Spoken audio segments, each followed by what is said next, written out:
¿Qué puede ser más bello que el hecho de dar vida? Noticias, conversando con expertos, conociendo a protagonistas, redes, comunidad y ciudadanía en torno al tema de salud y de la donación de órganos. Dando vida con la Organización Nacional de Trasplante de Venezuela ya comienza.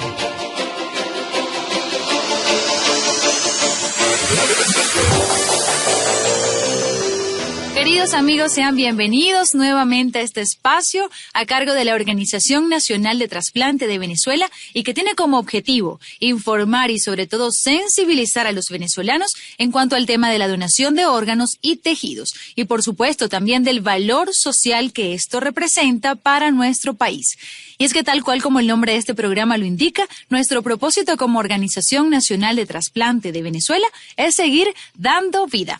Los invitamos desde ya a conectarse con nosotros a través de nuestras redes sociales, en Twitter e Instagram como ONTV-VE y en Facebook como Organización Nacional de Trasplante de Venezuela. Soy Diana Almeida y en nombre de la ONTV les doy la bienvenida. Agradeciendo, por supuesto, a Radio Comunidad, en su dirección general al señor Elías Santana, Sonsoles Bahamonde en la coordinación general y en la coordinación técnica nuestro amigo Efraín Valderrama. Nuestro programa llega a ustedes gracias al patrocinio de la Fundación Fondo de Valores Inmobiliarios. Hoy, 24 de abril, se celebra el Día Mundial de la Meningitis. En este día se realizan diversas actividades para informar a la población a nivel mundial sobre la importancia de la prevención de esta enfermedad mediante la vacunación y nosotros, como siempre preocupados por su salud, le informaremos acerca de esta enfermedad. La meningitis es una enfermedad consistente en la inflamación del tejido delgado que rodea la médula espinal y el cerebro. Se trata de una infección bacteriana grave que puede causar importantes daños cerebrales, incluso la muerte en un 50% de las personas que no son tratadas. Durante toda la jornada del Día Mundial de la Meningitis, celebrada el día de hoy, 24 de abril, el número 24 cobra gran importancia porque puede llegar a ser una enfermedad devastadora en apenas 24 horas. De ahí la importancia de la vacunación y prevención frente a la misma.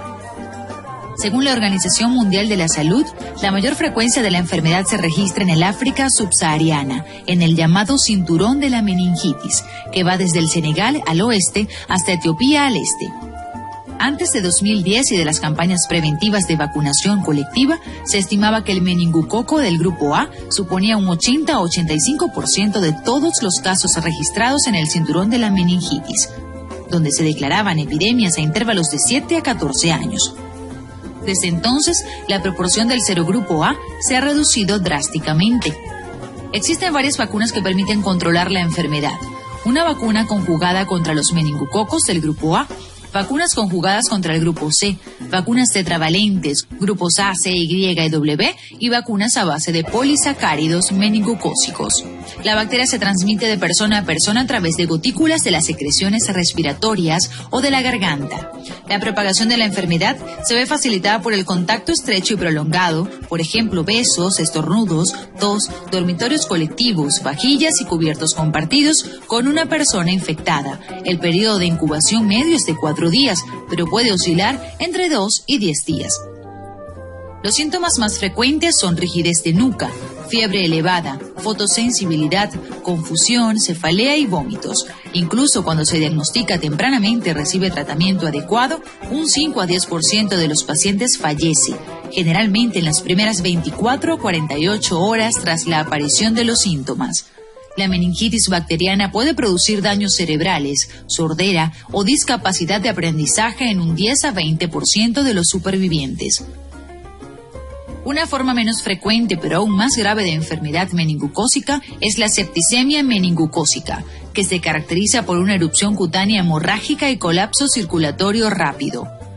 El diagnóstico inicial de la meningitis meningocócica puede establecerse a partir de la exploración física seguida de una punción lumbar que muestra un líquido cefalorraquídeo purulento. El diagnóstico es respaldado o confirmado por el cultivo positivo de la sangre o del líquido cefalorraquídeo, las pruebas de aglutinación o la reacción en cadena de la polimerasa.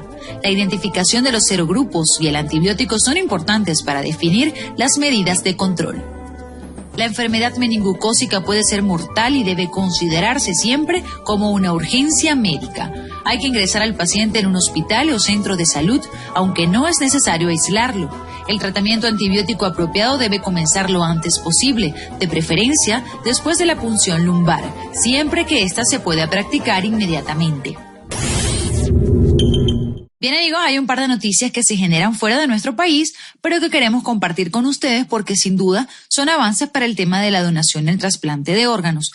Comenzamos con la primera, que se titula La revolucionaria técnica que permite los trasplantes de órganos incompatibles. Esta noticia fue reseñada en BBC Mundo el pasado 10 de marzo de este año. Leo textualmente. Solo en Estados Unidos más de 100.000 personas están en la lista nacional de espera por un trasplante de riñón y sin embargo el año pasado solo se llevaron a cabo 17.878 trasplantes de estos órganos, es decir, apenas un 15% de la lista. Esto según la Red Nacional de Repartos de Órganos de ese país. Así decenas de miles de personas continúan esperando un riñón que sea compatible, ya sea de donantes vivos o muertos. Pero para muchos de estos pacientes, encontrar un órgano implica más que el hecho de que su tipo de sangre o tejidos sean compatibles, ya que cerca de un 30% de las personas en espera de un riñón son consideradas sensibilizadas, es decir, tienen un nivel excepcionalmente alto de anticuerpos que reaccionan al tejido foráneo rechazándolo, con lo cual es extremadamente difícil que encuentren un donante. La producción de estos anticuerpos puede ser provocada por un embarazo, una transfusión de sangre o un trasplante previo. Muchos de estos pacientes simplemente se resignan y terminan sometiéndose a la diálisis, que ya ustedes saben es un difícil procedimiento de drenaje que debe realizarse varias veces a la semana y que muchas veces llega a controlar la vida de estos pacientes. Pero ahora hay nuevas esperanzas para ellos, ya que un equipo de investigadores en Estados Unidos mostró que un procedimiento llamado desensibilización logró ajustar exitosamente el sistema inmune de pacientes sensibilizados para permitirles aceptar riñones de donantes no compatibles. La desensibilización implica filtrar la sangre del paciente para retirar los anticuerpos que podrían atacar el riñón donado. El paciente debe tomar medicamentos que lo protejan mientras su sistema inmune regenera sus propios anticuerpos. El estudio, publicado en The New England Journal of Medicine, fue realizado en 22 centros médicos con 1.025 pacientes que recibieron trasplantes de riñón y a quienes se siguió durante 8 años. La investigación mostró que después de 8 años del trasplante, quienes recibieron riñones incompatibles lograron vivir más años que los que estaban todavía en lista de espera o incluso quienes habían recibido órganos de donantes muertos. Los expertos describieron el estudio como revolucionario y afirman que esto podría abrir las puertas para llevar a cabo el procedimiento con otros órganos como hígado o pulmón. La desensibilización, sin embargo, presenta 2 problemas. Primero, el paciente debe ser sometido al trasplante inmediatamente después del procedimiento, ya que si tienen que esperar la donación, se pueden volver a formar los anticuerpos. Y, además de eso, el proceso es costoso. Se calcula más o menos entre $10,000 a $20,000, además de los $100,000 que cuesta en promedio un trasplante en Estados Unidos. Amigos, la otra noticia que queremos compartir con ustedes se titula Realizado por primera vez en Cuba, trasplante renal entre esposos. El pasado 2 de marzo se realizó en el Centro de Investigaciones Médico-Quirúrgicas, CIMEC, el primer trasplante renal con donante vivo no consanguíneo, realizado en Cuba. En esta ocasión fue de esposo a esposa. La receptora se encontraba en una situación que ya necesitaba comenzar con tratamiento de diálisis, por lo que también tiene la peculiaridad de haberse realizado un trasplante precoz. La pareja donante-receptor fue remitida a este centro habanero por el grupo de nefrología de la provincia de Cienfuegos. La intervención al dador fue realizada por un grupo multidisciplinario de los hospitales hermanos Ameiqueiras y CIMEC.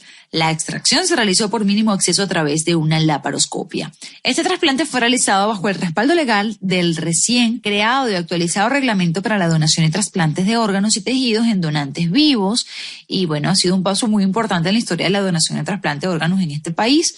Esta resolución establece que el desarrollo científico alcanzado en el proceso de compatibilidad inmunológica de la donación y trasplantes a partir de donantes vivos con vínculos sanguíneos o no con los pacientes receptores ha hace necesario reglamentar los procesos para que en las instituciones del Sistema Nacional de Salud que funcionan los servicios de coordinación de donación y trasplantes de órganos y tejidos atiendan con resolutividad los casos admitidos y consideren como donantes candidatos a personas vivas con diferentes grados de relación con el paciente. Bueno, amigos, hacemos nuestra primera pausa. Recuerden participar con nosotros a través de nuestras redes sociales, en Twitter e Instagram como @UNTV_VE y en Facebook como Organización Nacional de Trasplantes de Venezuela.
Radiocomunidad.com, la voz de los vecinos en la radio. Hola amigos, saludos, buenas tardes y bienvenidos a su programa Dando Vida. En el día de hoy nos acompaña en testimonios el señor Guillermo Luján. Bienvenido, Guillermo. Hola, gracias, buenos días. Guillermo, cuéntame por lo que me acabas de decir, son varias las situaciones de salud por las que has tenido que atravesar a lo largo de tu vida. Una de ellas fue enfermedad en el riñón. ¿Qué enfermedad fue la que padeciste? Ok, mi enfermedad de base es riñones poliquísticos, una enfermedad hereditaria, en este caso por parte de mi madre, y de los cuales para nosotros hablo de nosotros porque mis hermanos somos 4, de los 4, 3 tenemos riñones poliquísticos. El único que se ha trasplantado soy yo, y mis otros hermanos todavía ni siquiera han entrado a diálisis. Mi enfermedad fue un poco más agresiva con la que ellos tienen. ¿Y tu mamá también padeció de...? Mi mamá y 5 de mis tíos. O sea, que es una enfermedad bastante agresiva en el sentido de cantidad de personas. Actualmente creo que fuimos 15 personas que estuvimos con problemas de la enfermedad base, de mis primos, mis hermanos y mucha gente. Actualmente 5 estamos trasplantados. Ah, ya. ¿En qué consiste la enfermedad para personas que nos escuchan hoy? ¿Cuáles son en qué consiste y cómo te afectó eso en la vida normal de Guillermo? Bueno, de afectarme, no tanto en el sentido de que por ser una enfermedad que ya venía con 5 de mis tíos y mi madre, ya para nosotros era algo normal. De hecho, nosotros teníamos un común lenguaje entre todos. Cuando a alguien le detectaban que tenía la enfermedad de riñones poliquísticos, estamos pintados. Ya. Estar pintado significó para nosotros que cuando nos hacíamos los exámenes en la parte interna donde te van revisando los riñones, realmente te hacían con yodo en ese tiempo. Entonces, ¿qué es lo que se veía? Que estaban quistes que se van viendo, y por eso nosotros nos llamamos los pintados. Estaban pintados. Entonces la enfermedad nosotros lo agarramos como chanza, y es una forma de asumir algo que ya venía de base y tú no puedes hacer nada. Estaba ahí en la historia familiar. Estaba ahí. Por lo menos el caso mío, el caso de mis primos que han sido trasplantados y que actualmente están vivos, la enfermedad es que se van desarrollando quistes en el riñón y se van uniendo los quistes unos encima de otros, unos al lado de otros, que hacen que el riñón de 5, 6 centímetros, 12 centímetros, mis riñones cuando fueron extraídos medían 31 centímetros. ¡Wow! La extracción normalmente fue un primer riñón, siguió el otro riñón con lo último que tenía hasta que entré en diálisis. ¿Cuánto tiempo tuviste en diálisis, Guillermo? Tuve 1 año en diálisis peritoneal y 3 años en diálisis en hemodiálisis. Serían 4 años. 4 años. Entre una y otra. ¿Qué recuerdas de esa etapa, Guillermo? ¿Qué significa estar en diálisis? Mira, entrar en diálisis primero es asumir la enfermedad, que es una cosa que por lo menos que yo hice. Tuve, gracias a Dios, una madre que nos enseñó a convivir con la enfermedad. Ella sabía qué era lo que tenía. De hecho, la doctora Milanés fue su médico de cabecera durante todo el tiempo que mi mamá estuvo en el hospital y su desarrollo de la enfermedad. Yo comencé también con la doctora Milanés y posteriormente fui asumiendo otros médicos, otras cosas, viajes, todo lo demás, hasta que ya uno sabía lo que tenía que hacer en ese momento. Ella nos adoctrinó en el sentido de que la enfermedad, qué era lo que teníamos que seguir y qué era lo que teníamos que disfrutar realmente de lo que teníamos, porque simplemente estaba. No podíamos eliminarla, sino aprender a vivir con ella. Exacto. Me llama mucho la atención que dices a disfrutar. ¿Cómo es eso, Guillermo? ¿Cómo Mira, en medio de una enfermedad que cuando la gente le escucha que tiene una enfermedad renal grave, porque ya eso entra a una patología pues de envergadura, y tú dices, bueno, hay que vivir con esto y hay que disfrutar de la vida, ¿no?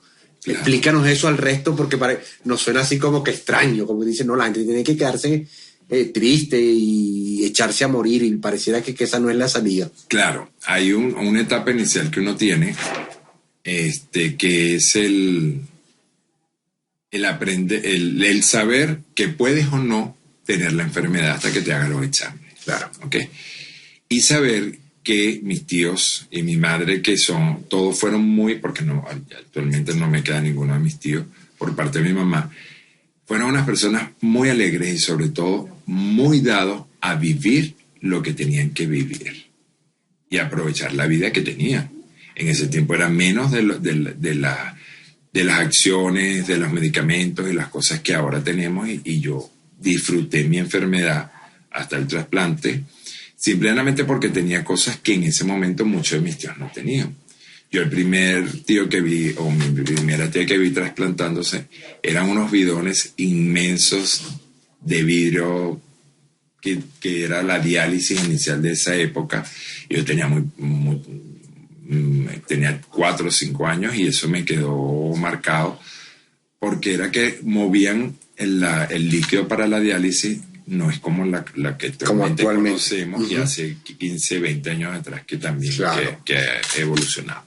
Entonces, por eso es disfrutar realmente el saber que la medicina avanzó, la medicina estaba mejorando muchísimo más que como ellos lo vivieron, y que bueno, y que obtuve un riñón de hace 9 años que para mí ha sido alegría, vida, felicidad, y por eso lo manejo. Hubo miedo con la diálisis. Cuéntanos Mira, unos miedos los grandes miedos. Los 3 grandes miedos que tuve. En principio, saber que cuando me hicieran los exámenes a los 15 años iba a salir lo que todo el mundo sospechaba. Que iba a estar pintado. Exactamente.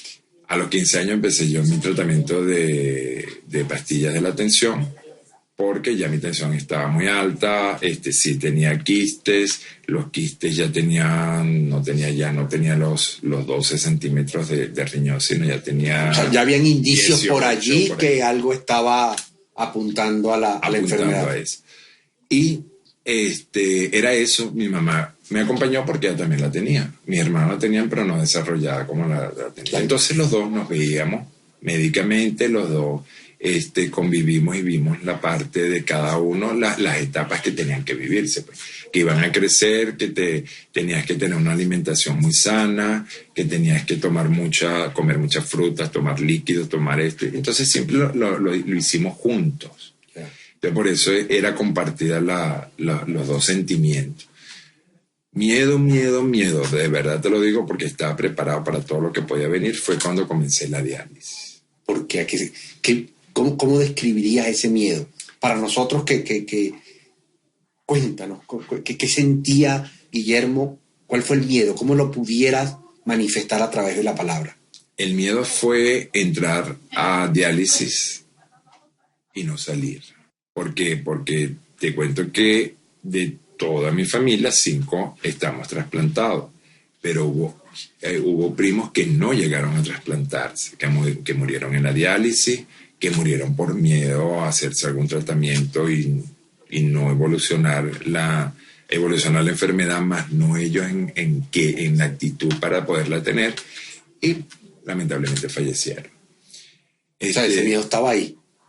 Sí, es un miedo que es controlable en el sentido de si tú vives como lo viví yo en el principio. Mis tíos también fueron 2, 3 trasplantados,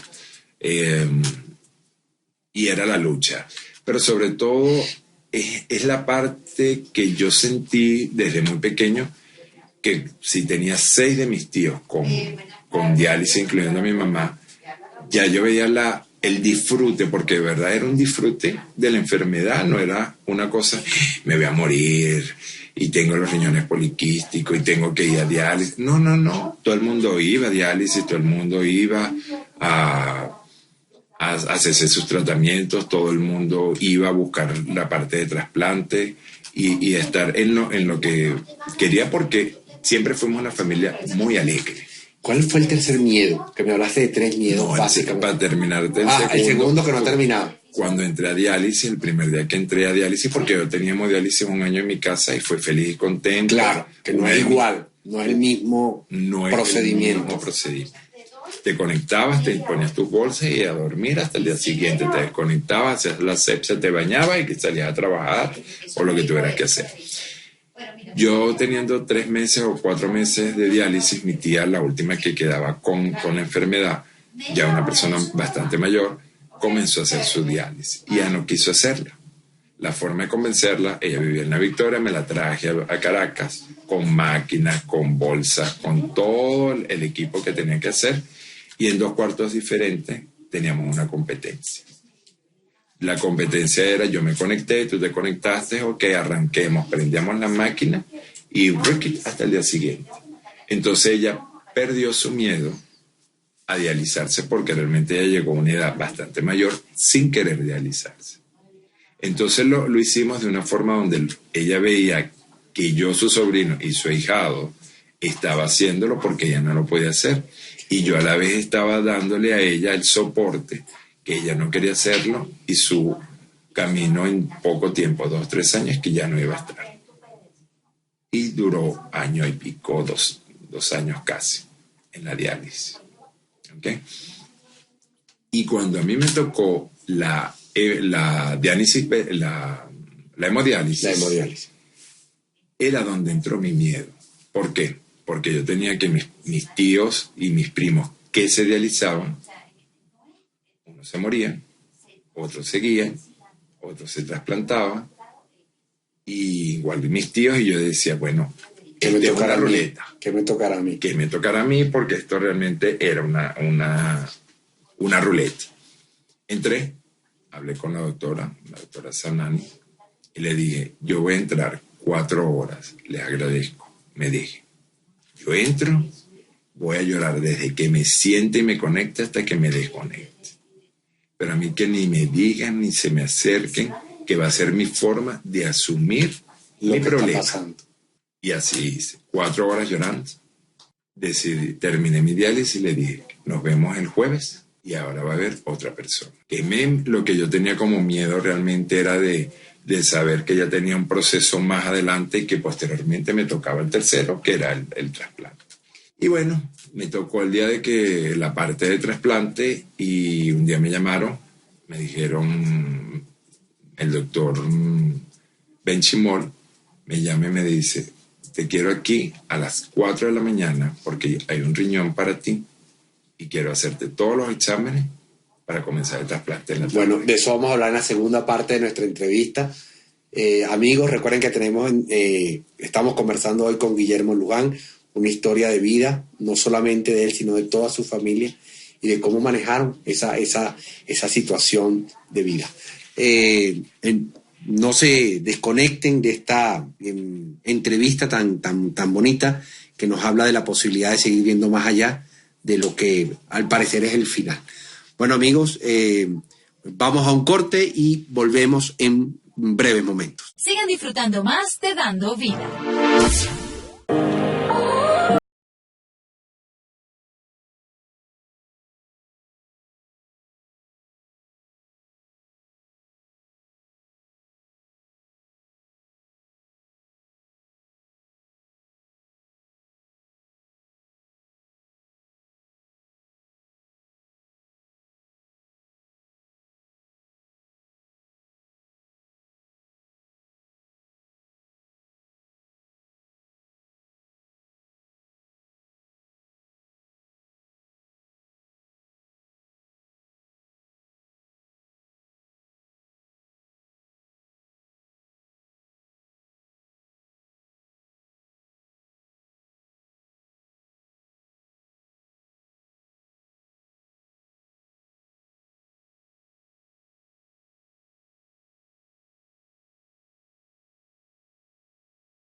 Radiocomunidad.com, 24 horas desde Caracas, Venezuela. Somos tu voz. Hola amigos, hoy me acompaña mi profesora, la psicóloga Urquía Larralde. Bienvenida, Urquía. Bueno, bienvenida, muchas gracias. Saludos a tu audiencia. Urquía, cuéntame de dónde nace la idea de mi familia y yo pa'lante. Mira, nace al ver a muchos padres que realmente, por lo general, cometen dos errores extremos.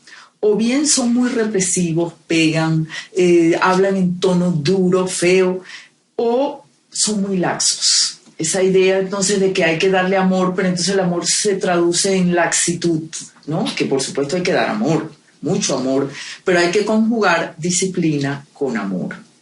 Eso no es fácil, no está en nuestras tradiciones, y yo quiero dar aquí una serie de ejemplos prácticos de situaciones reales de la vida diaria en la que se utilizan procedimientos que disciplinan con amor. Es cierto lo que tú planteas, o nos vamos a un extremo que es inclusive el castigo, el maltrato, o aquel niño o el adolescente haga simplemente lo que desee. Que por cierto, sobre el castigo hay que decir que el castigo hay que darlo cuando hay conductas abusivas sobre los demás o que hacen daño a la propia persona, pero castigo no es maltratar. Eso es cierto. Castigo es pagar un precio por una conducta inadecuada, pero no es ni descalificar, ni gritar, ni pegar. O maltratar. Ni mucho menos maltratar. Claro. Urquía, entiendo que ese fue un proyecto que te llevó a otros terrenos, aparte del área de psicología, que es tu campo de muchísimos años, te llevó al campo de la locución. Bueno, sí, tuve que estudiar locución en la Universidad Central y todo, tratando de introducir estos micros en la radio. Sí. La gente que ha escuchado los micros, que te dicen, entendemos que fue con Radio Fe y Alegría que se dio ese trabajo. Sí, primero los editó Radio Fe y Alegría, que muy amablemente les interesó, le vieron el valor social y educativo de esos micros, me los grabaron y los transmitieron. Y ahora con suerte los pasaremos por tu radio comunidad. Y por otras emisoras con las que tengamos oportunidad de que eso ocurra. ¿Qué te han comentado las personas que han escuchado la serie de micros? ¿Cuál han sido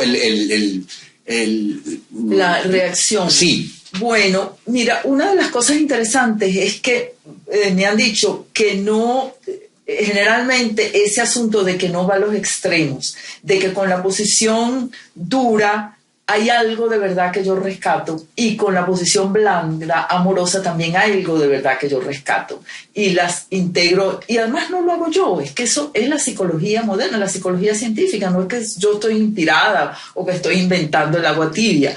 Uso la psicología científica, que es poco conocida, se ha divulgado poco, y es lo que yo estoy tratando de hacer. A eso me quiero referir, porque generalmente pensamos que la psicología es para psicólogos o para especialistas en el tema, y se nos olvida que la idea es que impacte en nuestras vidas como personas, como ciudadanos, como demócratas, me decías tú. Sí, señor. Sí, fíjate, la psicología en realidad no debe ser vista como algo que ocurre solamente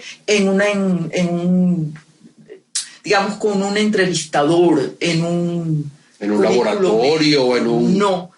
La psicología la estamos usando todos en todo momento, y todos nos estamos influyendo unos a otros.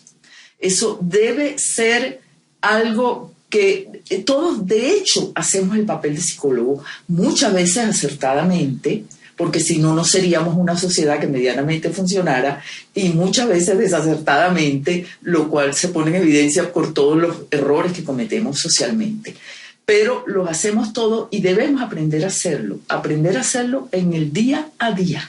He escuchado, no todos los micros que nos has planteado, pero es que cuando los escuchaba se me venían tus clases a la indudablemente, porque es precisamente eso, que la persona se aproveche de los avances de una ciencia. Exacto. Y que sea capaz de ayudarlo a vivir mejor, él como persona y su entorno, que yo creo que es la importancia de esta ciencia que llamamos la psicología. Exactamente, así es.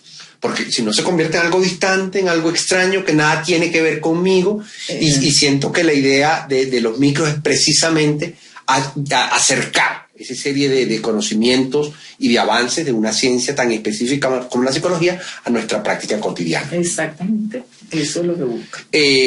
¿Cómo queda? Porque ahora tengo que hacer la conexión con Dando Vida. ¿Cómo llegas esos micros de mi familia y yo para adelante a Dando Vida? ¿Cómo se dio esa conexión? Bueno, es que precisamente... sí, yo veo mucha conexión porque esto es dar vida también. Esto hace a las personas más eficientes, más felices y más sanas. Más sanas porque al tener mejor relación consigo misma y con los demás, la persona, pues, digamos, sus defensas mejoran, sus defensas aumentan, sin duda alguna. Además de que la persona es más, digamos, útil a la sociedad y más feliz. Indudablemente. Cuando nosotros iniciamos este proyecto Urquía, nos preguntábamos si nos íbamos a referir solo al tema de la donación y el trasplante, y dijimos no. Queremos el centro de nuestro tema indudablemente es la donación y el trasplante, todos los valores que están allí involucrados en el tema de la donación, pero queríamos abrirnos a otras posibilidades y precisamente uno de esos proyectos es este que se está concretando en el día de hoy. Amigos, vamos a hacer un primer corte y en una segunda parte continuaremos hablando con la psicóloga Urquía Larralde y quien nos abordará cómo hizo para organizar esa serie de micros, qué hay detrás de ellos, cómo hizo para organizarlos, qué va primero, qué va después, no se mezcla un poco un tema con otro, y de eso vamos a conversar en nuestra segunda parte. No se aparten, por favor, de nuestra sintonía. Y recuerden que este programa llega gracias al trabajo de la Organización Nacional de Trasplantes de Venezuela. No se aparten de nuestra sintonía porque al regreso seguimos con más de Dando Vida.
Radio Comunidad, tu voz en la radio.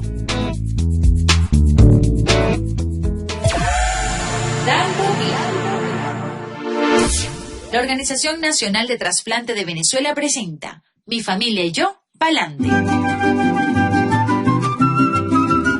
Mi familia y yo, pa'lante. Es un espacio educativo cuya finalidad es brindarte herramientas que te permitan mejorar tu propia vida y tus relaciones con los demás. Dicho espacio está constituido por una serie de microprogramas escritos y dirigidos por la psicóloga Urquía Larralde. A través de breves ejemplos te mostraremos cómo enfrentar de la mejor manera las situaciones y dificultades de la vida diaria. Recuerda, si quieres que las personas a tu alrededor se comporten mejor, empieza por mejorar tú. Yulimar González vive con su concubino, Gerson Sánchez, su madre, un hermano y 2 hijos. Gerson trabaja como albañil y de un tiempo a esta parte está tomando mucho y colaborando poco con los gastos y quehaceres de la casa. Este último sábado llegó de madrugada más tomado que de costumbre. Se gastó casi todo lo que ganó en la semana. Yulimar está furiosa, pero no dice nada. En las condiciones en que está, no serviría de nada. Trataré de hablarle más tarde. Se dice a sí misma, pero él no se deja abordar. Una vez despierto, se pone a arreglar algo en la casa, tratando de hacer ver que todo está bien. Al final, Yulimar se resigna. Total, así son los hombres. Las cosas continúan de la misma manera. Gerson lleva cada día menos dinero a la casa y está más distante de su familia. Yulimar, si quieres que Gerson se comporte mejor, tienes que ponerte firme. No le permitas que abuse de ti. Tú estás dando tu afecto y atención y tienes derecho a decir lo que quieres a cambio de eso. Es válido que le expreses y exijas lo que tú y tu familia necesitan, pues tú estás poniendo tu parte. Si no lo haces, Gerson u otro cualquiera como él seguirían en lo mismo o peor. Escuchemos cómo aprendió Yulimar. El sábado siguiente en la madrugada, Gerson aún no ha vuelto de su parranda, pero esta vez la cosa es aún más grave. Llega a las 5 de la mañana con una mujer, ambos muy borrachos. Además, dicha señora insulta a Yulimar, diciendo toda clase de groserías, despertando a la familia y haciendo llorar a los niños. Yulimar esta vez sí que reacciona. Sin contener su furia, exclama: Se van los 2 de aquí. Y tú, Gerson, no se te ocurra volver a pisar esta casa. Mi familia y yo nos merecemos respeto. Y los empuja diciendo: ¡Váyanse ya! La abuela Josefina, madre de Yulimar, preparó un desayuno que comieron en medio de una sensación de tristeza. Pero Yulimar sabía que había obrado bien. Es verdad que gritó y se enfadó, pero las circunstancias lo merecían, y si algo tenía que reprocharse era no haber actuado antes. En estos casos, tendemos a echarle toda la culpa a Gerson, y sin duda, él es responsable de su mala conducta, y otro día hablaremos de esto. Pero quiero decirte algo, Yulimar. Aunque te duela admitirlo, tú le toleraste demasiado, y de esa manera contribuiste a que sucediera lo que ocurrió, ya que no tuviste el valor de defender tus derechos y de hacerte respetar. Si permitimos los pequeños atropellos, estos van creciendo y cada día se abusará más de nosotros, hasta el día en que estallemos porque ya no aguantamos más. Tenemos que poner límites a tiempo para evitar llegar a situaciones extremas. Recuerda, si quieres que las personas a tu alrededor se comporten mejor, empieza por mejorar tú. Si deseas saber cómo continúa esta historia, no te pierdas los próximos micros. En la actuación, Ana Luna. En la locución, Néstor Brito Landa y quien te habla, Urquía Larralde. Música de Leonel Velasco, interpreta El Cuarteto. Edición y montaje, Radio Fe y Alegría. Amigos, continuamos con nuestra amiga, la psicóloga Urquía Larralde. Urquía, te preguntábamos entre el final de la primera parte y esta, ¿Cuál fue el origen de esas historias? ¿Cómo hiciste para inspirarte? ¿Cuál fue el elemento que te ancló para decir, wow, estas son las historias que debo contar? Bueno, fíjate, en realidad al principio fue muy organizativo, es decir, ahí listé los problemas principales. Muy parecido a Urquía. Sí, un poco como... sí, realmente. La profesora la utilicé y en algunos momentos tuve que abandonarla también para hacer esto, ¿no? Entonces, listo los problemas y trataba de tener un equilibrio entre uno y otro y empezaba, bueno, hoy pudiera a tratar este problema. Y empezaba a dar vueltas, a caminar por mi casa como una loca, pensando, bueno, ¿cómo lo hago? ¿Qué digo? ¿Qué hago? ¿Cómo lo enfoco? De repente me venía una imagen. Cuando me venía una imagen vívida, inmediatamente me sentaba en la computadora y ahí salía todo prácticamente volando. ¿De dónde salen esos personajes, Urquía? ¿Los creas, los recreas? Bueno, mira, los personajes, eso como te digo, aparecen en una imagen. Y una vez que aparece el personaje, un poco como hablaba Stephen King, a mí realmente, modesta aparte, o sea, con la diferencia, algo de eso me pasa. Es decir, una vez que yo tengo una imagen vívida de una situación y un personaje, el personaje cobra tal fuerza que ya sale todo y uno tiene que como que dejarse llevar por él. Claro, después viene la parte mía en que ya yo, digamos, advierto sobre cómo debe enfocarse ese tema y ese problema, ¿no? Claro, entiendo que los micros tienen una continuidad, aunque se pueden escuchar de manera separada, cada uno, tienen un hilo, un hilo en la historia. Sí. ¿Por qué eso, Urquía? Bueno, eso buscando el interés de la gente.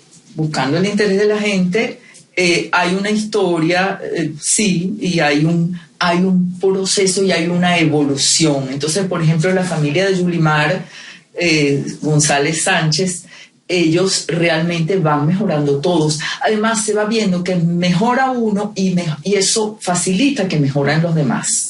Es decir, Yulimar se hace autocríticas, se hace respetar por el marido, hace todo un proceso psicológico y luego ella va aprendiendo también a llevar mejor a sus hijos se van portando mejor, el ambiente familiar va mejorando, el marido, digamos, ella le hace ver que solo si se comporta puede reintegrarse al hogar, ella lo quiere todavía, pero está decidida a que su casa no va a ser patológica, que ahí va a prevalecer lo saludable en las relaciones. Entonces él entiende que tiene que ser así, aprende a dejar la bebida y cada uno de esos pasos que se van dando va con un procedimiento psicológico que se ha utilizado y que ha permitido entonces la superación personal. Ahí quisiera entrar ahorita. ¿Qué hay detrás de mi familia y yo para adelante, desde el punto de vista teórico, conceptual, procedimental?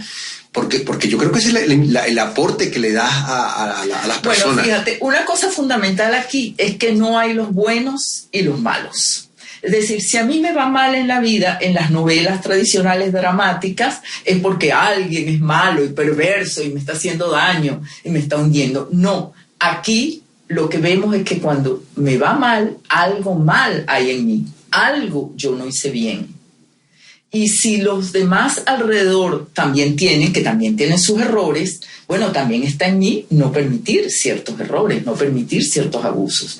Entonces, generalmente, claro, el mal está adentro, en la ignorancia, en el desconocimiento de ciertas cosas, en no tener fuerza de voluntad, no tener el carácter, la fuerza para, digamos, superarse.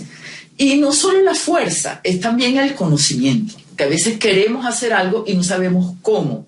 Aquí yo trato de dar herramientas donde digo cómo superar este problema particular. Ya hemos conversado de esto, Urquía, pero me comentabas que la idea es ofrecerle al público, a las personas que escuchan los programas, herramientas claras, concretas, que pudieran ayudarle a resolver problemas de su cotidianidad. Exactamente. Lejos de contar una historia, que te aprovechas de la historia como elemento fundamental de los micros, que me decía que son 3 familias, básicamente. Básicamente 3, sobre todo todos son sobre todo 2 familias. Okay, que son historias que pudieran ser o parecidas a las nuestras, similares, conozco alguna, o algo que yo sé de alguien que le ocurrió algo que le ocurrió a alguien cercano, pero lo importante es que detrás de eso hay todo un arsenal, por decirlo de alguna manera, teórico, metodológico, que me pudiera ayudar a resolver el problema de la cotidianidad. Y yo creo que ese es un aporte muy, muy significativo de esos micros para el ciudadano en general.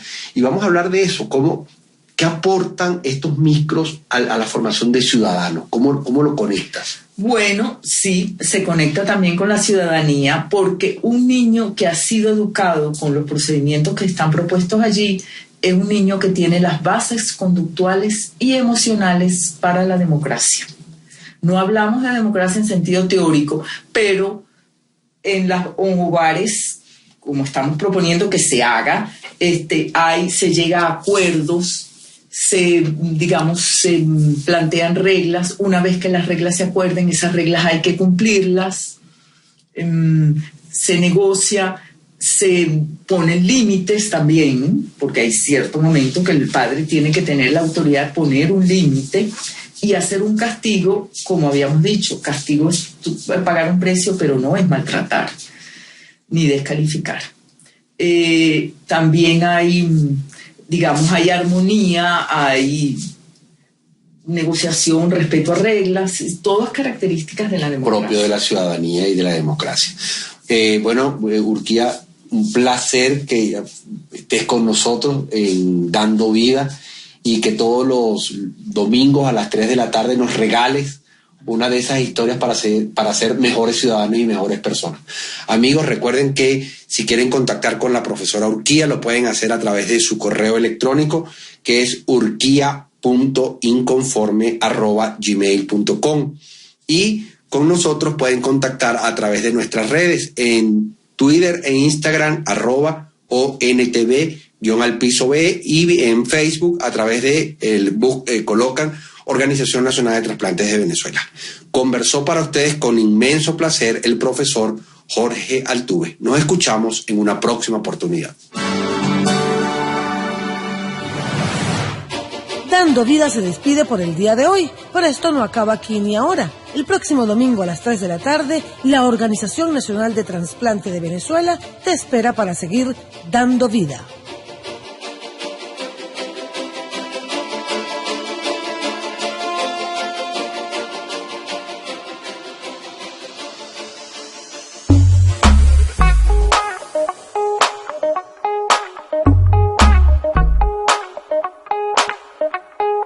Radiocomunidad.com, 24 horas desde Caracas, Venezuela. Somos tu voz.